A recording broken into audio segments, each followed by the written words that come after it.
You know that feeling, right? Where you're following along in English, it's all making sense. But then it's your turn to speak, and suddenly, nothing. Forming even a basic sentence feels like, well, impossible. Oh, absolutely. It's such a common thing for learners. They can have a really good grasp of vocabulary, even grammar rules, but actually constructing sentences in real time. Yeah. That feels like a totally different skill. Exactly. It's that gap between knowing it and doing it. And that's precisely what we're diving into today. We're really focusing on how you can train your brain to put English sentences together, quickly, so speaking feels more natural, more fluid. And the goal isn't just memorizing more rules, right? Not at all. This is about practical techniques, things you can actually use right away to get the words flowing without getting bogged down. Yeah, because if you think about it, being able to form sentences quickly is, well, it's fundamental to having a real conversation. It's the bridge from just understanding to actually communicating confidently. Absolutely. And for this deep dive, we've been looking closely at the Master American English podcast. John and Alina over there, they offer some really practical, step-by-step guidance for learners. Right, and what I like about their approach is the focus on practice, on training your brain. Yeah. Almost like building muscle memory for sentences rather than just, staring at grammar charts. It taps into how we naturally learn patterns. So our mission today for you listening is really clear. We want to give you actionable techniques to help you build sentences faster, speak with more confidence, and quiet that little voice inside that overthinks everything. We've actually got 10 practical techniques lined up. 10 techniques, that's great. And it all starts with understanding why it's hard sometimes, doesn't it? Often it's that pressure we put on ourselves. Pressure to be perfect. Exactly. Trying to form complex, flawless sentences right out of the gate. That pressure itself can just cause hesitation, that feeling of being overwhelmed before you even start. Okay, so let's tackle that head on with technique number 1. Think in simple sentence structures. Seriously simple. Forget trying to sound like a professor right away. Yeah, like, I like coffee. She is happy, short, direct, easy to manage. And the reason this works so well is it's fast, isn't it? It's efficient. You get your basic idea across without wrestling complex grammar. It builds a foundation. You can add complexity later. The Masters American English folks really stress this: don't aim for perfection initially, just get comfortable with the basics. It ties into that idea that fluency isn't about being flawless from day one. It's about communication. Simple sentences make that happen much more easily. Okay, technique number 2 builds on this. Focusing on common sentence patterns. Yes.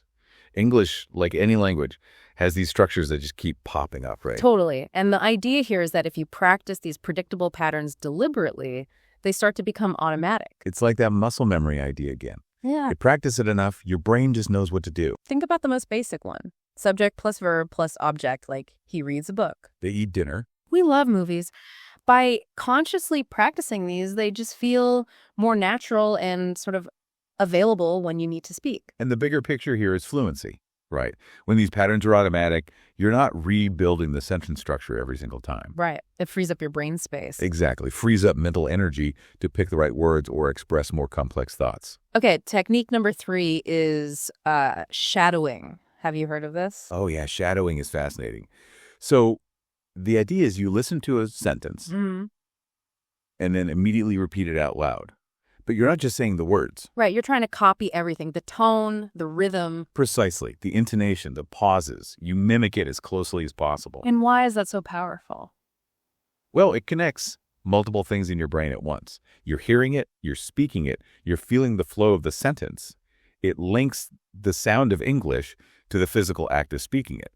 It uses that natural ability we have to mimic. So it's not just hearing the words, it's like absorbing the music of the language too.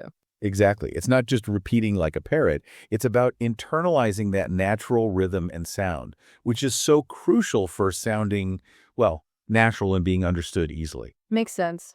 Okay, technique 4, question and answer training. This one sounds pretty direct. It is. You simply practice asking questions and then answering them in English. And the benefit? Well, it directly mimics a real conversation, doesn't it? That back and forth. It forces you to understand the question and formulate a response quickly. Right. The source, Master American English, gives a simple example. Question, what did you do today? Answer, I cleaned my room. Basic, but it's targeted practice. And that kind of drill really builds your quick thinking skills in English. You don't have time to sit and translate or overthink. You have to retrieve the words and build the sentence fast. That boosts confidence for real conversations. Okay, number 5 is the timer technique. This one sounds kind of fun, actually. Yeah, it puts a little bit of pressure on in a good way. So you set a timer, say, for 1 minute. Right. Pick a word, any word, and then you try to make as many different grammatically correct sentences using that word as you can before the timer goes off. Wow, like a little brain sprint. Exactly. And the value is it forces your brain to quickly access vocabulary and sentence structures related to that word. It pushes your fluency limits. I can see how that would train you to think faster on your feet. Definitely. It improves that mental agility in English, helps you be more spontaneous, less hesitant. All right, technique 6. Memorizing common phrases. This is a good one. Those little chunks of language that native speakers use constantly without even thinking. Like, I think so. Or, that's interesting, can you help me? Things like that. And why is memorizing these helpful? Because they become automatic shortcuts. Yeah. Instead of building them word by word every time, poof, they're just there, ready to use. So it frees up brain power again. Exactly. It's about automaticity. You internalize these common bits, and then you can focus your energy on the bigger picture of the conversation, not the tiny building blocks. Think of them like pre-made language chunks. Okay, technique 7 is super practical. Just describing what you see around you. I love this one. It's so accessible. Wherever you are, just look around and say what's happening. In English, out loud if possible. So like, the sun is shining, or a woman is talking on the phone. I see 2 kids playing. Simple observations. And the benefit here. It directly connects what you see with English words and sentences. There's no translation step in between. It's straight from your eyes to English speech. That's a great way to train yourself to think in English. Precisely. It strengthens that direct link between the world around you and the language in your head. Which leads us perfectly into technique number 8. Actively trying to stop translating in your head. This is a big one. A major hurdle for so many learners. Because that translation process, it just slows everything down, doesn't it? Massively. Thinking in your native language, translating to English to speak, then translating back when you listen. It's exhausting and makes conversations feel like hard work. So the strategy from the source is to consciously train yourself not to do that. Right. See an object, say a chair. Try to think chair directly in English without thinking the word in your own language first. It takes practice, I imagine. It definitely does, but breaking that habit is crucial for real fluency. It allows for much more immediate, natural expression. Okay, technique number 9 brings in a bit of creativity. Yeah. Storytelling practice. Yeah, and it doesn't have to be epic sagas. Start really small. Like just 2 or 3 sentences. Exactly. The value is it gets you linking ideas together logically in English. It helps build that flow and rhythm beyond just single sentences. The example they used was super simple. Yesterday I went to the park. I saw a dog. It was running fast. Yeah. Tiny story, but it connects thoughts. It moves you from just making sentences to making, connected speech, a stream of language. Right. And finally, technique 10. Seems obvious, but maybe the most important. Practice with other people. Absolutely essential. There's just no substitute for real interaction. Why is that interaction so key? Because it forces you to respond spontaneously. You get immediate feedback. You have to keep up with the pace of a real conversation. Yeah. It pushes your brain in a way that practicing alone just can't. So the Master American English podcast suggests things like finding language exchange groups. Online or in person. Or just making an effort to talk regularly with friends who are learning or native speakers. It really underscores that language is social, isn't it? Totally. Practicing with others doesn't just improve your fluency and speed, it builds massive confidence in actually using the language in the real world. Okay, so we've got these 10 techniques. Let's talk about the payoff. What are the benefits people can realistically expect if they start doing this stuff? The source highlights quite a few. And it's important to see how they work together, It's not just 10 separate tricks. They combine to really boost your speaking ability overall. Okay, first big one. Less hesitation, right? If you practice simple sentences and patterns, your brain just has them ready to go. Exactly. And less hesitation means less anxiety about speaking. You can just get your thoughts out more smoothly. Which naturally leads to more confidence. Being able to answer a question quickly, like in those Q&A drills, that must feel great. It really does. And that confidence fuels more practice. It's a positive cycle. You'll also just generally sound more fluent, more natural, less like you're, mentally calculating each word. Right. It's a shift from consciously building every sentence to a more intuitive flow, more like how native speakers talk. And interestingly, these speaking techniques can actually help your listening too, especially shadowing. Definitely. Shadowing trains your ear for the nuances, the rhythm, the stress, the intonation. It makes you a better listener. It shows how interconnected these skills are. What about speed? If you feel slow in conversations. Techniques like the timer drill and storytelling really help with that. They train your brain to access words and build sentences faster, making you more agile in conversation. Plus, better pronunciation and intonation, again, especially from shadowing and repeating those common phrases. You're not just learning words, you're learning the music of the language. And practicing with real people, that builds real communication confidence. You're connecting your skills to actual interactions. Which makes the whole learning process feel more meaningful, doesn't it? Yeah. And maybe the biggest one, breaking that translation habit frees up so much mental energy. Huge. You can actually focus on what you want to say, the ideas, the conversation itself, instead of just juggling words. That's a massive sign of progress. And the key underlying all of this? Consistency. As the source emphasizes, even short, regular practice sessions add up enormously over time. Daily effort is the secret sauce. And finally, just that feeling of accomplishment when you realize, hey, I can actually say this now. Absolutely. That internal reward is a powerful motivator to keep going. Okay, people might be feeling motivated now, but where do you actually start? Let's give some really concrete first steps based on what the Master American English podcast suggests. Good idea. First step, just pick one technique.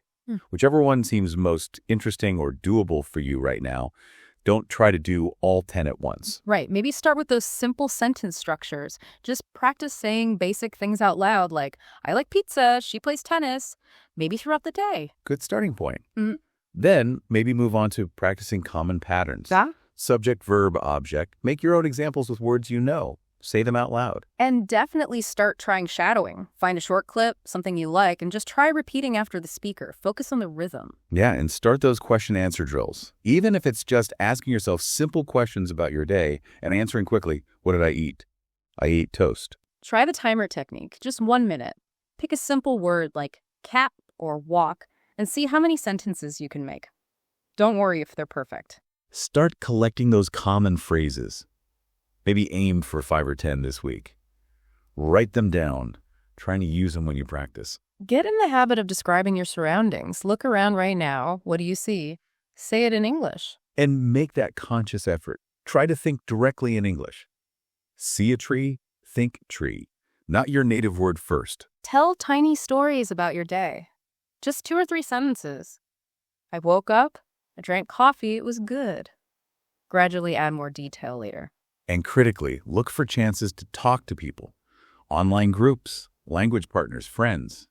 Even short chats make a difference. Okay, but practice isn't always smooth sailing. Let's talk about common mistakes to avoid, things the source warns about. Yeah, knowing the pitfalls can save a lot of frustration. Big one. Trying to be too complex too soon. Stick with simple sentences at first, right?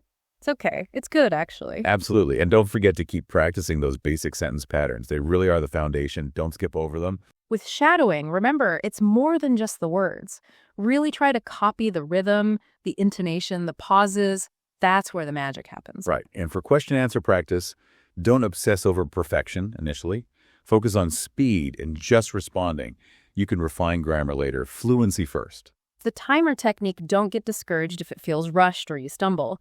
The goal is quick thinking, getting words out, not perfect prose under pressure. And please learn those common phrases. So many learners overlook them, but they're vital for sounding natural. Don't skip that step.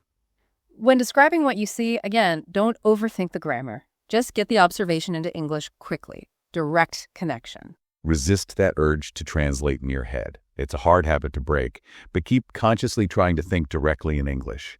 It will slow you down otherwise. Storytelling. Keep it simple to start. Don't try to tell a complicated novel right away. Short and clear is better initially. And finally, don't only practice alone.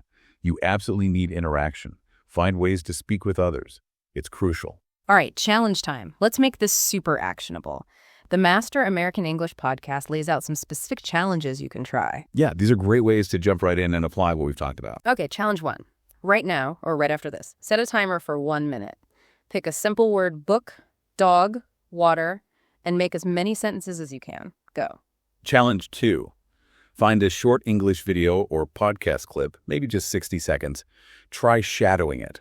Repeat immediately after the speaker, focusing on rhythm and pace. Challenge 3. Do some question and answer drills.